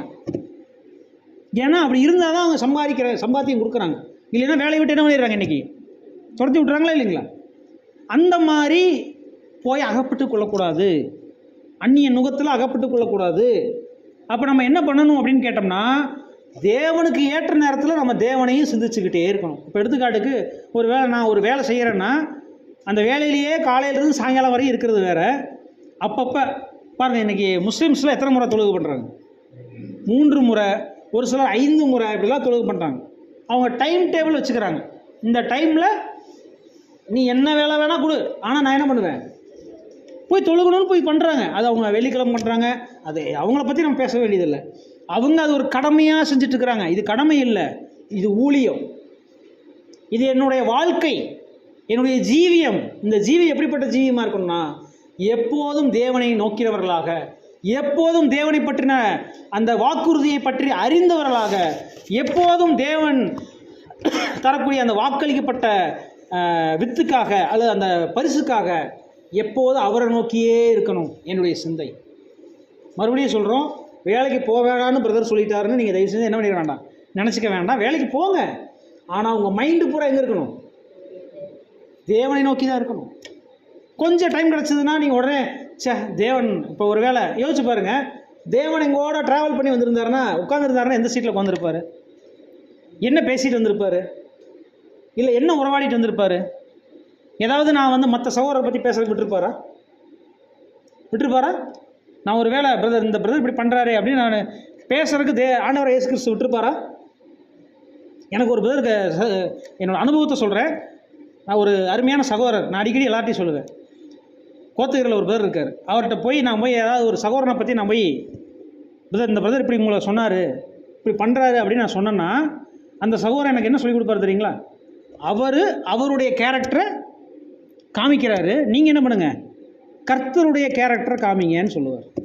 எனக்கு அவர் சொல்லிக் கொடுத்த ஒரு நல்ல பழக்கம். அவருடைய கேரக்டரை காட்டுறாரு, நீங்கள் என்ன பண்ணுங்கள், உங்கள் கேரக்டரை காட்டாதீங்க, அதுக்கு பதிலாக கர்த்தருடைய கேரக்டரை காமிங்கன்னு சொல்லுவார். கர்த்தருடைய கேரக்டர் என்ன? அவரை ஏதாவது திட்டிகிட்டே போனாலும் யாரையாவது திருப்பி திட்டுவாரா, இல்லை சபிப்பாரா, போப்பாளே அப்படின்னு சொல்லி? ஆண்டவரை இயேசு கிறிஸ்து, அன்புக்குரிய சகோதரர்களே, அவரை சபிச்சவங்க எத்தனை பேர் இருக்காங்க? ஆண்டவரை இயேசு கிறிஸ்து திட்டுனவங்க எத்தனை பேர், மூஞ்சியில் ஏற்றி துப்புனவங்க எத்தனை பேர் இருக்கிறாங்க? யாரையாவது அவர் சபிச்ச மாதிரியோ இல்லை திருப்பி திட்டின மாதிரியோ இருக்கா? வசனங்கள் இல்லை. அப்படின்னா நம்ம என்ன புரிந்து கொள்ளலாம்னா, நம்மளும் கிறிஸ்துவனுடைய கேரக்டரை காட்டுறதுக்கு தான் இங்கே வந்திருக்கிறோங்கிறத புரிஞ்சுக்கணும்.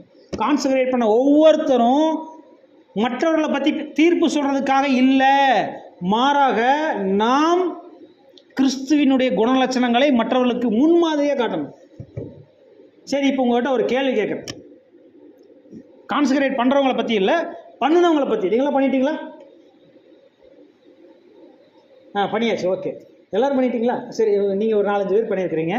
சரி, இப்போ உங்கள் கேள்வி, உங்கள் இடத்துல யார் கிறிஸ்துவை போல வாழ்கிறீங்க? இல்லை உங்கள் சபையில் யாராவது கிறிஸ்து மாதிரி வாழ்கிற யாராவது ஒருத்தர் சொல்லுங்கள்.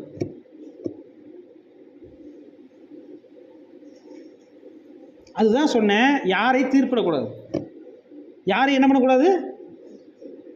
கிறிஸ்து மாதிரி யார் வாழ்கிறான்னா நான் தான் வாழ்கிறேன், மற்றவங்க யாருமே வாழலாம், யாருமே வாழலைன்னு யாருமே என்ன பண்ணக்கூடாது, தீர்ப்பு சொல்லக்கூடாது. அப்படின்னா யார் தான் அப்படின்னா நான் வாழ்கிறேன்னா இல்லையாங்கிறத என்னுடைய கணக்கு. இது யாருக்கு சொல்கிறேன்னா, புதுசாக கான்சன்ட்ரேட் பண்ணுற ஜனங்களுக்கு நான் சொல்கிறேன். அப்படின்னா மற்றவங்களை தீர்ப்பிடுறதுக்காக நான் இல்லை, அதற்காக என்னை தேவன் படைக்கலை. நான் ஒழுங்காக இருக்கேனா, நான் கிறிஸ்துவை போல வாழ்கிறேனா? சரி பிரதர், நீங்கள் நல்லா கவனித்து பாருங்கள். ஒருவேளை நான் என்னை பற்றி என்னுடைய மனைவிட்டையோ என்னோட குழந்தைட்டையோ போய் கேட்டிங்கன்னா என்ன சொல்லுவாங்க?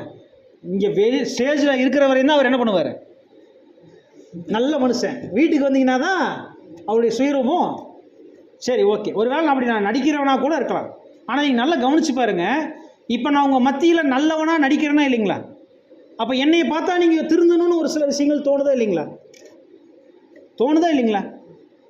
திருந்தணும்னா என்ன சொல்ல வரேன்னா, அவரை மாதிரியாவது அட்லீஸ்ட் நம்ம என்ன பண்ணணும், தேவனுக்கு பிரியமாக நடக்கணும்னு ஒரு சில விஷயங்கள் தோணுதா இல்லைங்களா? இதே மாதிரி நீங்கள் நடந்துப்பீங்களா? எங்கிட்ட நடந்துக்க முயற்சி பண்ணுவீங்களா இல்லைங்களா? இதுதான், வேற ஒன்றும் இல்லை. அது நடக்க நடக்க பயிற்சி வந்துடும், அவ்வளோதான், வேற ஒன்றும் இல்லை. இப்போ ஒவ்வொரு சகோதரனையும் பார்க்கும்போது நான் என்னதான் கெட்டவனாக இருந்தாலும் உங்களை பார்க்கும்போது நான் கெட்ட என்னுடைய முகத்தை காட்டுவேனா? கண்டிப்பாக காட்ட மாட்டேன். ஏன்னா என்னை அவர் என்ன நினச்சிக்குவார், தப்பாக நினச்சிக்குவார். இவர் தேவனுடைய பிள்ளை, இவர்கிட்ட நான் தப்பாக நடந்துக்கக்கூடாது அப்படின்னா நான் இவர்கிட்ட நல்ல முகத்தை காட்டும் போது இவரும் எனக்கு என்ன பண்ணுவாருங்க? கரெக்டாக இல்லைங்களா?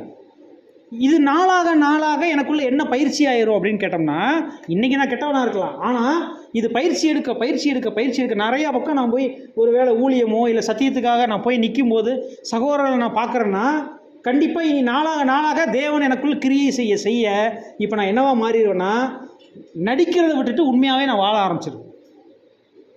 பாருங்கள், ஃபஸ்ட்டு இங்கே சப்ஜெக்ட் பேசுறதுக்கு எவ்வளோ பேர்த்துக்கு பிடிக்கும்? யாருக்கு பிடிக்காதுங்களா? ஃபஸ்ட்டு பேசுவோம், எப்படி பேசுவோம்? திக்கி திணறி பேசுவோம். அப்புறம் கொஞ்சம் ஓரளவுக்கு நல்லா பேச ஆரம்பிச்சிட்டோம்னா அப்புறம் யாருக்காக பேசுவோம்? உட்கார்ந்துருக்கவங்களுக்காக பேசுவோம். சப்ஜெக்ட் என் அனுபவத்தை சொல்கிறேன், நீங்கள் வேறு யாரையும் நான் சொல்லலை. யாருக்காக பேசுவோம்? மற்றவங்களுக்காக பேசுவோம். அதுக்கப்புறம் ஒரு அனுபவ அறிவு வர வர வர வர என்ன ஆகும் கேட்டோம்னா, மற்றவங்க உட்காந்து தூங்கிட்டு இருந்தாலும் கண்டுக்க மாட்டோம், மற்றவங்க உட்காந்து என்னை பற்றி குறை பேசினாலும் கண்டுக்க மாட்டோம். என்ன பேச ஆரம்பிச்சிடும்னா, நம்ம ஒரு உலகத்தினுடைய ஒரு பழமொழியில் ஒரு விளக்கம் சொல்லுவாங்க. என்னென்னா, நீ அடுத்தவனை குற்றம் சொல்கிறீங்கன்னா இந்த 3 விரல் யாரை காமிக்குதாம்மா? நம்மளை தான் காமிக்குது. அப்படின்னா முதல்ல பேசக்கூடிய சக்தி யாருக்காக? எனக்காக, நமக்காக இல்லை, எனக்காக. புரிந்து கொள்ளுங்க. இப்போ நான் நடக்க முயற்சி பண்ணும்போது தான் எனக்கு என்ன நடக்கும்? நான் அதில் வாழ ஆரம்பிப்பேன். புரியுதா இல்லைங்களா? முயற்சி பண்ணணும் முதல்ல. நான் எங்கள் வீட்டில் இருக்கிற மாதிரி தான் இங்கே இருப்பேன் அப்படின்னு நான் இருந்தேன்னா நீங்களே என்ன நினைப்பீங்க? இவர் வர்றதுக்கு வராமையே இருக்கலாம் நினைப்பீங்களா இல்லைங்களா? உண்மையா இல்லைங்களா? அப்போ நல்லா யோசிச்சு பாருங்கள். நான் இங்கே சொல்ல வந்த பாயிண்ட் என்னன்னு கேட்டிங்கன்னா, அதாவது மற்றவங்க தேவனுடைய கேரக்டரை காட்டுறாங்களா, கிறிஸ்துவனுடைய கேரக்டரை காட்டுறாங்களான்னு பார்க்குறது வேலையில் வர்றவங்களுக்கு நான் கிறிஸ்துவாக வாழ்ந்து காமிக்கிறேன்னு அவங்களுக்கு வாழ்ந்து காமிக்கணும். நம்மளை பார்த்து அவங்க கற்றுக்கணும், நம்ம கிறிஸ்துவாக அவங்களுக்கு வாழணும். அப்படி வாழ்கிறதுக்கு தான் நீங்களும் நானும் அழைக்கப்பட்டிருக்கிறோம் அன்புக்குரிய சகோதர சகோதரிகளே. அப்போ பாருங்கள், கிறிஸ்துவா வாழ்ந்து காட்டுறது அப்படின்னா அதுக்கு முன்னாடி நம்ம இந்த ஆசாரிப்பு கூடாரத்தில் இருக்கக்கூடிய இன்னொரு விஷயத்தை புரிஞ்சுக்கலாம். பாருங்கள், ஆசாரியர்களாக யார் யாரெல்லாம் அபிஷேகம் பண்ணப்படுறாங்களோ அதுக்கு பேர் என்ன சொல்லுவாங்க? பிரதிஷ்டை. பிரதிஷ்டைனா என்ன? அர்ப்பணிப்புனா என்ன? பிரதிஷ்டைனா என்ன? அர்ப்பணிப்புனா என்ன? தமிழ் வார்த்தைகள் தான். பிரதிஷ்டைனா ஒரு பிரதான ஆசாரியர் என்ன பண்ணுவார்? ஆசாரியர்களாக அபிஷேகம் பண்ணக்கூடிய எண்ணெய் ஊற்றி அவங்களுக்கு ரத்தம் தெளித்து அவங்களை என்ன பண்ணுவாங்க? அபிஷேகம் பண்ணப்படக்கூடிய விஷயத்தை தான் அங்கே பிரதிஷ்டை அப்படிங்கிற வார்த்தை புரியுது. அப்படின்னா அர்ப்பணிப்புன்னா என்ன? நம்மளா வாலண்டியராக போய் அப்பா நான் உங்கள் சரண்டர் ஆயிடுறேன், நீங்கள் தான் இனிமேல் எல்லாம் அப்படின்னு போய் அர்ப்பணிக்கிறது அர்ப்பணிப்பு. இப்போ பேப்டிசம் அப்படிங்கிறது எதை அடையாளப்படுத்துதுன்னா பிரதிஷ்டையை தான் அடையாளப்படுத்துது. பிரதிஷ்டைனா என்னன்னு கேட்டிங்கன்னா, பாருங்கள், ஆசரிப்பு கூடாரத்தை நீங்கள் நல்லா கவனித்து பார்த்துட்டிங்கன்னா என்ன இருக்குன்னா, வெளியில் ஆசரிப்பு கூடாரத்தை சுற்றி யாரெல்லாம் இருப்பாங்க? இஸ்ரேல் ஜனங்கள் இருப்பாங்க. எல்லா கோத்திரம், எத்தனை கோத்திரம் இருக்கும்? 11 கோத்திரம் இருக்கும். அதில் 12 கோத்திரத்தில் ஒரு கோத்திரம் அதிகமாக எங்கே இருப்பாங்க? ஆசாரிப்பு கூடாரத்துக்குள்ள சுற்றி சுற்றி வருவாங்க. புரியுதா இல்லைங்களா? 12 கோத்திரம், 12 கோத்திரத்தில் லேவியர்கள் கோத்திரம் மட்டும் என்ன பண்ணிட்டு இருப்பாங்க? எங்கே சுற்றிட்டு இருப்பாங்க? பிரகாரத்துக்குள்ளே. அப்போ பிரகாரம் எதை அடையாளப்படுத்துது அப்படின்னு நீங்கள் கேட்டிங்கன்னா, இப்போ முதல்ல வாசல் இருக்குது பார்த்தீங்களா? எது? ஆசரிப்பு கூடாரத்தினுடைய வெளி வாசல். அந்த ஒயிட் கலர் ஸ்க்ரீன் இருக்குது பார்த்தீங்களா? வெளியிலிருந்து பார்த்தா ஒன்றும் தெரியாது. இப்போ அந்த ஸ்க்ரீன் எதை அடையாளப்படுத்துதுன்னா, நானே வாசல் அப்படின்னு சொன்னார். யாருங்க? நம்முடைய ஆண்டவராகிய இயேசு கிறிஸ்து. அதாவது எப்படின்னா, நானே வழியும் சத்தியமும் ஜீவனுமாக இருக்கிறேங்கிற சொல்கிற பார்த்தீங்களா. இப்போ முதல்ல என்னன்னு கேட்டிங்கன்னா, வழி யாருங்க? நம்முடைய ஆண்டவர் இயேசு கிறிஸ்து. அப்போ அவரை கிராஸ் பண்ணி உள்ளே வர்றவங்க தான் எதை புரிஞ்சுக்க முடியும்னா, முதல்ல என்ன இருக்குங்க ஆசாரி கூடாரத்தில்? பலிபீடம் இருக்குது. இந்த பலிபீடத்தை அவங்களால என்ன பண்ண முடியும்? பார்க்க முடியும். அந்த பலிகளில் என்ன நடக்குதுங்கிறத உணர முடியும். அப்படின்னா இது யாரை குறிக்குதுன்னா, கிறிஸ்து வழியாக உள்ள நுழையிறவங்க யாருன்னா கிறிஸ்தவர்கள். அப்போ நம்ம இல்லையா அப்படின்னா, நம்ம எல்லாருமே அதான், நம்ம எல்லாருமே கிறிஸ்தவர்கள் தான். கிறிஸ்தவர்கள் எங்கே வந்துட்டாங்க? பிரகாரத்துக்குள்ளே வந்துட்டாங்க. இவங்க தான் லேவி கோத்திரம்னு நாங்கள் அடையாளப்படுத்துகிறாங்க. இப்போ இவங்க உள்ள என்ன பார்க்கலாம்னு கேட்டிங்கன்னா, பலிபீடத்தை பார்க்கலாம். பலிபீடம்னா என்னங்க? கிறிஸ்துவினுடைய ஈடுபலி. அப்போ ஈடுபலியை பார்க்க முடியும். அதற்கப்புறம் என்ன பண்ண பார்க்க முடியும்னா, அடுத்து என்ன இருக்குங்க? தண்ணீர் தொட்டி, வெண்கலத்தாலான தண்ணீர் தொட்டி. இப்போ தண்ணீர் தொட்டியில் என்ன இருக்குது? தண்ணீர் அப்படின்னா சுத்திகரிக்கக்கூடிய சத்தியங்கள் அங்கே இருக்குது. சுத்திகரிக்கக்கூடிய சத்தியம். அங்கே ஆசாரியர்கள் என்ன பண்ணுவாங்க? கைகளையும் கால்களையும் கழுவுவாங்க, சுத்திகரிச்சுக்குவாங்க. அதில் கூட இவங்க என்ன பண்ணலாம்? ஒரு வேளை தண்ணீர் அவங்க சுத்திக்கலாமான்னு வேதியர்கள் சுத்திகரிக்கலாமான்னு தெரியல. ஆனால் அங்கே நின்று பார்க்கலாம். சுற்றி நின்று எல்லாம் என்ன பண்ணலாம்? பார்க்கலாம். பாருங்க, இதில் யார் கூட வந்துடுறாங்கன்னா, இந்த லேவி கோத்திரராக கிறிஸ்தவர்கள் எல்லாருமே வந்துடுறாங்க. புரியுதா இல்லைங்களா? இப்படிதான் ரசூல் சொல்றாரு. கிறிஸ்தவர்கள் எல்லாருமே ஆசாரிய கூடாரத்தில் பிரகார வரையும் வந்துடுறாங்க. இப்போ ஒரு சிலர் மட்டும்தான் எங்கே போகிறாங்க அப்படின்னு கேட்டிங்கன்னா, பரிசுத்த ஸ்தலத்துக்குள்ளே போகிறாங்க. அவங்க அபிஷேகம் பண்ணப்பட்டவங்க. அந்த அபிஷேகம் பண்ணப்பட்டவங்க எங்கே போகிறாங்கன்னா, பரிசுத்த ஸ்தலத்துக்குள்ளே ஊழியம் செய்கிறதுக்காக போகிறாங்க. ஆசாரியத்துவ பணி செய்கிறதுக்காக போகிறாங்க. அவங்க எப்படி அவங்க தான் ஆசாரியர்கள். அப்படின்னா இன்றைக்கி இதுவரை நீங்கள் கிறிஸ்தவர்களாக தான் இருந்துருக்கீங்க. கான்செக்ரேட் எடுக்காத எல்லாரும் நீங்கள் ஒரு கிறிஸ்தவங்க, அவ்வளோதான். கிறிஸ்துவுக்குள்ளே வந்துட்டீங்க, அவ்வளோதான். ஆனால் நீங்கள் எப்போ தான் அந்த ஆசரிப்புத்துவத்துக்குள்ளே, அந்த ஒரு ஊழியத்துக்குள்ளே நீங்கள் கடந்து போகிறீங்கன்னா, எப்போ அந்த முதல் ஸ்க்ரீன் இருக்குது பார்த்தீங்களா? அந்த ஸ்க்ரீன் எப்படி இருக்கும் தெரியுங்களா? சும்மா இப்படி தூக்கிட்டு குனியாமல் அப்படியே நடந்து போகிறோம் பார்த்தீங்களா? இப்போ நம்ம உள்ளே வரும்போது அந்த ஸ்க்ரீன் அப்படி கையை வச்சு தட்டி விட்டு நம்ம மாட்டுக்கு வரோம் பார்த்தீங்களா? உண்மையா இல்லைங்களா? அந்த மாதிரிலாம் வர முடியாது. ஸ்க்ரீன் சரியான வெயிட்டாக இருக்கும். அதனுடைய அளவுகோல் எனக்கு தெரியும். இப்போ நான் படிச்சுட்டு வரல, பயங்கர வெயிட்டாக இருக்கும். அதை தூக்கிட்டுலாம் வர முடியாது. என்ன பண்ணணுமாமா, அதில் 3 வகையான ஸ்க்ரீன்ஸ் தொங்கும். ஆட்டுத்தோல், தகசுத்தோல். அதாவது தகசுத்தோல்னால் இந்த மீன் அதனுடைய தோலையெல்லாம் வச்சு அதை செஞ்சுருப்பாங்க. அதுக்கப்புறம் உள்ள இன்னொரு மொத்தம் 3 வகையான தோல் இருக்கும். அதை ஒரு தனியால் தூக்க முடியாது. அப்போ என்ன பண்ணணும்னா, கீழே குனிஞ்சு உள்ளே போகிற ஆசாரியர் எப்படி போகணும்? கீழே குனிஞ்சு அடியில் தான் என்ன பண்ணுவாங்க? அது வழியாக புகுந்து உள்ளே போக முடியும். நம்ம நினைக்கிற மாதிரி அப்படியே ஸ்க்ரீனை விளக்கிட்டு போகிற மாதிரிலாம் அங்கே இருக்காது. ஃபுல்லாக க்ளோஸ்டாக தான் இருக்கும் ஆசாரிப்பு கூடாரம். அப்படின்னா அது எதை அடையாளப்படுதுன்னா, அங்கே முன்னாடி என்ன இருக்குது? மகாபரிசுத்த ஸ்தலம் இருக்குது. மகாபரிசுத்த ஸ்தலத்துக்கு நேராக என்னுடைய தலையை தாழ்த்தி அடிபடிஞ்சு தான் நம்ம என்ன பண்ண முடியும்? அந்த ஒரு உள்ளுக்குள்ளே கடந்து போக முடியும். எதுக்குள்ளே கடந்து போக முடியும்? பரிசுத்த ஸ்தலத்துக்குள்ளே உள்ளே போக முடியும். இதுதான் எதை அடையாளப்படுத்துதுன்னு கேட்டிங்கன்னா, ஞானஸ்தானத்தை அடையாளப்படுத்துது. அந்த ஞானஸ்தானத்தை பற்றி நீங்கள் சொல்லும்போது, பிரதிஷ்டை ஒரு முறை தான். மறுபடியும் சொல்லிட்டேன், பிரதிஷ்டை ஒரு முறை தான். ஒரு முறை தான் தண்ணியில் முக்குவாங்க. டெய்லியும் முக்குவாங்களான்னு கேட்டால் இல்லை, அது அடையாளம். ஆனால் நீங்கள் டெய்லி உள்ளே போகும்போது என்ன பண்ணி தான் ஆகணும்? குனிஞ்சு தான் போயாகணும். புரியுதா இல்லைங்களா? பிரதான ஆசாரியன், நீங்கள் வேணால் வசனங்கள் அதே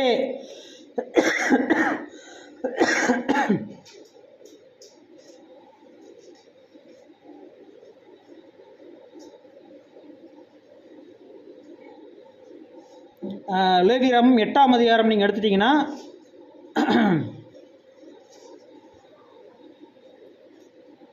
முப்பதாம் வசனம் வாசிச்சிருங்க. லேவியராகமம் 8ஆம் அதிகாரம் 30ஆம் வசனம்.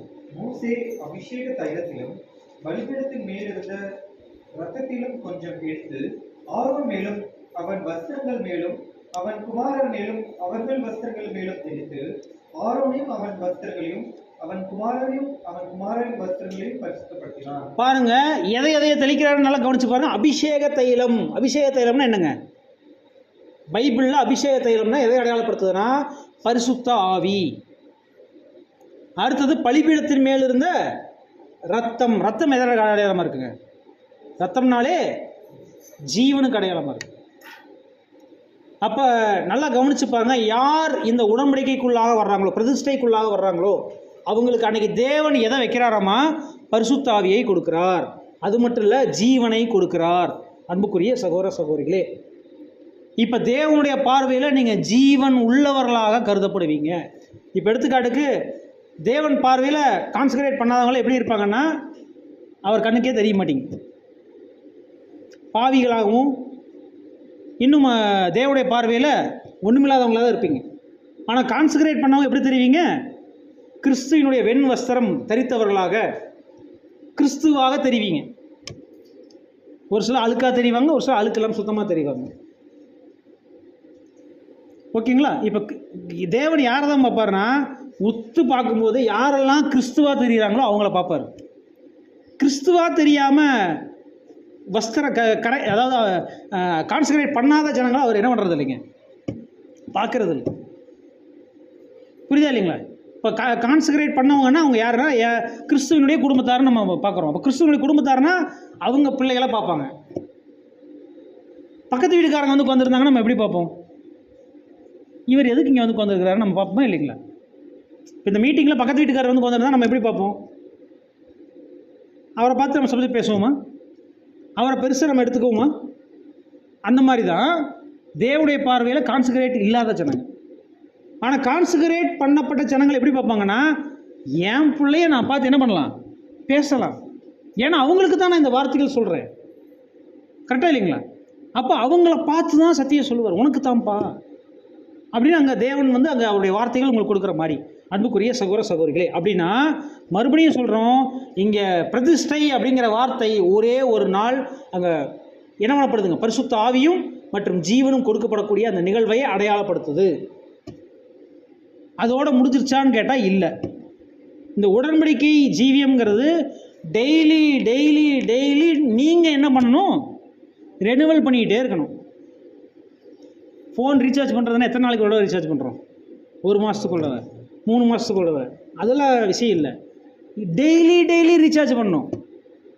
இல்லைன்னா என்ன, நம்மளாம் எப்படி நம்மளை பற்றி சொல்லும்போது அப்போஸ்தலனாகிய பவுல் சொல்கிறாரு, ஒழுகுகிற பானையாம், ஓட்டை பானையாம். இந்த ஒழுகுகிற மண் பாத்திரங்களில் நாம் தேவனுடைய ஆவியை பெற்றிருக்கிறோம்னு வசனம் சொல்லுது. அப்படின்னா இப்போ நம்ம ப்ரேயர் பண்ணி தேவனே நீ வழி நடத்துங்க அப்படின்னு கெஞ்சி அவர்கிட்ட ஆசீர்வாதம்லாம் வாங்கிட்டு வீட்டுக்குள்ளே போய் எதையோ எடுத்துகிட்டு வர்றதுக்குள்ளே அது என்ன ஆயிரும், சுவைன்னு ஒழுகிடும்.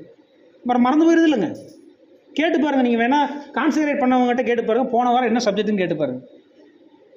என்ன ஆயிடுச்சு, மதியான சப்ஜெக்ட் முடிஞ்சு போகிறதுக்குள்ளே என்ன ஆயிடுச்சு, ஒழுகிருச்சு. ஒழுகிருச்சுன்னா அந்த சிந்தை நம்மை விட்டு நீங்கி போயிட்டு அப்படின்னு அர்த்தம். நீங்களும் அப்படி இருக்காதீங்க, கான்சன்ட்ரேட் பண்ணக்கூடிய நீங்களும் இப்படி இருக்காதீங்க.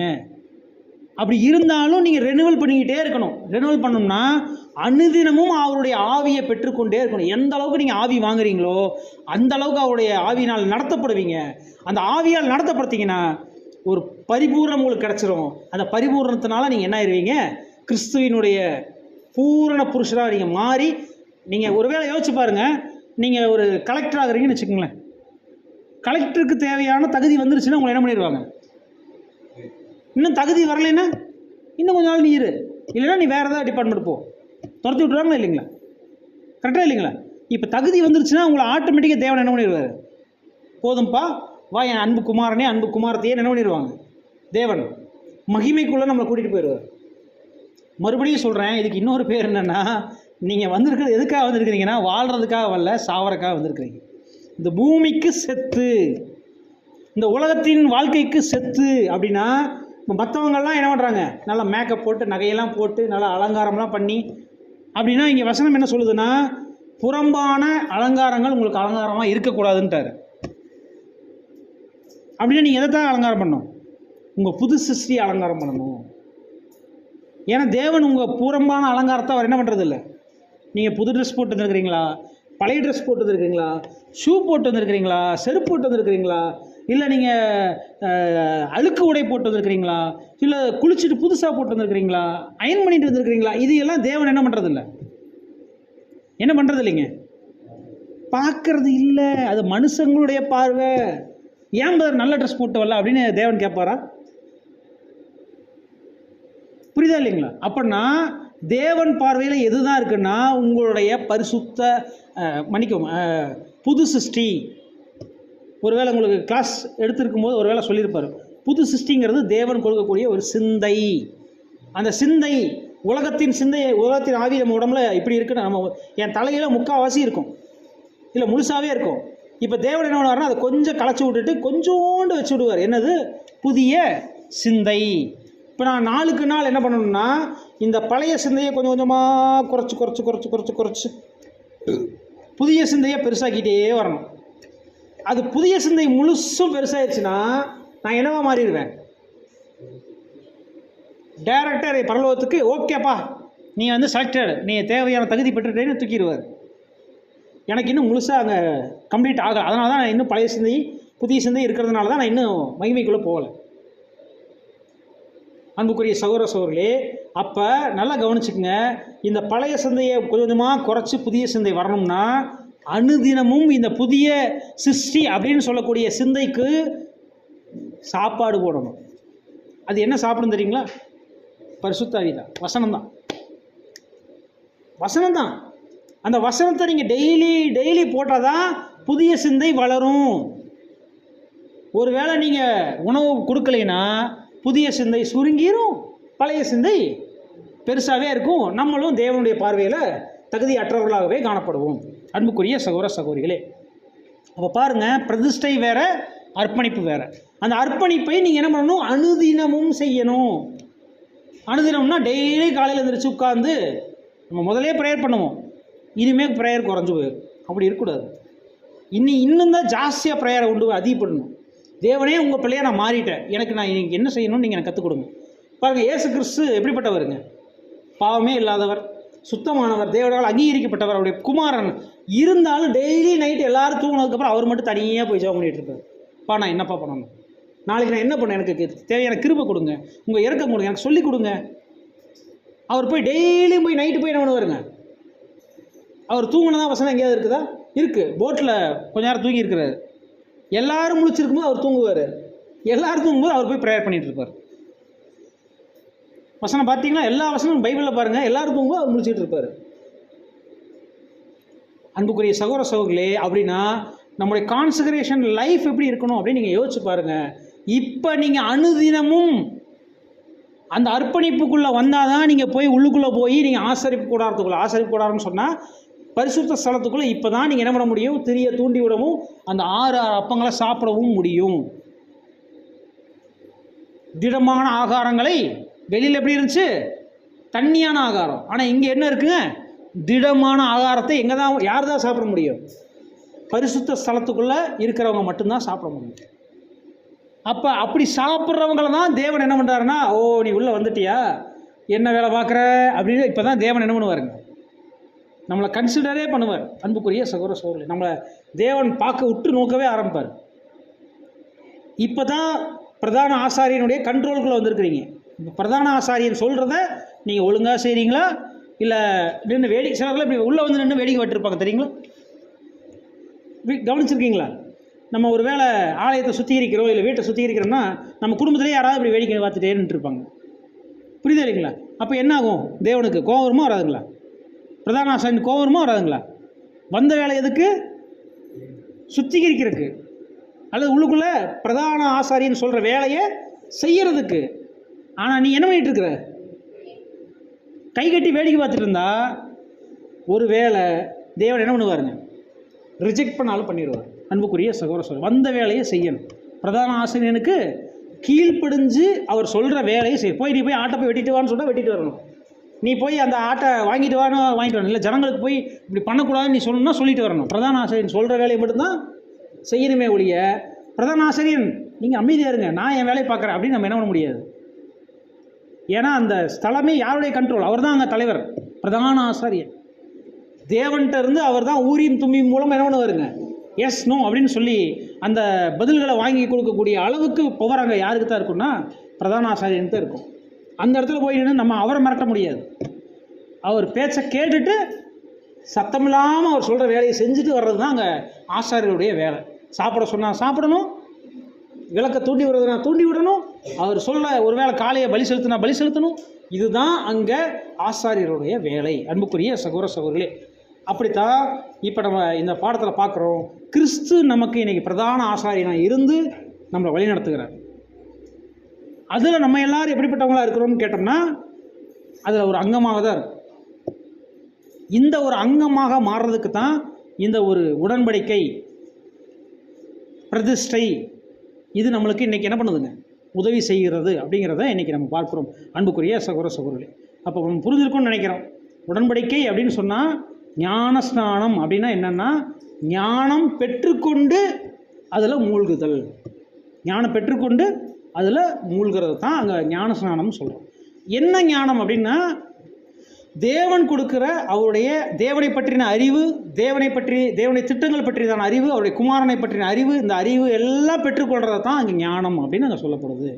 அந்த ஞானத்தை பெற்றுக்கொண்டு நாம் அவருக்குள்ளாக இனிமேல் நான் தேவனை பற்றி தெரிஞ்சுக்கிட்டேன், இனிமேல் அவருக்காக நான் வாழ்வேங்கிற அர்ப்பணிப்பின் ஜீவியத்துக்குள்ளே கடந்து வர்றது தான் இந்த ஞானஸ்தானம் துவங்கி வைக்கிறது. அப்போ அர்ப்பணிப்பின் ஜீவியத்துக்குள்ளே இனி நீங்களும் வாழணும், நானும் வாழணும், நம்ம எல்லாரும் வாழணும்.